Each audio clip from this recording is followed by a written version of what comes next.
দেশের সার্বভৌমত্ব রক্ষায় সেনা সদস্যদের সর্বদা প্রস্তুত থাকার নির্দেশ দিয়েছেন অন্তর্বর্তী সরকারের প্রধান উপদেষ্টা ডক্টর মোহাম্মদ ইউনূস।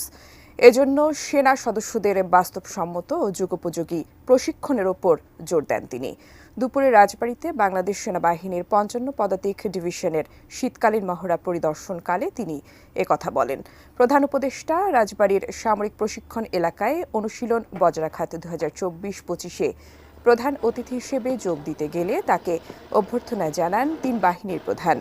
প্রায় আধা ঘণ্টা ব্যাপী আক্রমণ অনুশীলন সফলভাবে প্রদর্শন করেন সেনা সদস্যরা, যেখানে অত্যাধুনিক ট্যাঙ্ক, এপিসি, গোলন্দাজ বাহিনীর কামান, সমরাস্ত্রে সজ্জিত হয়ে কমান্ডোরা অংশ নেন।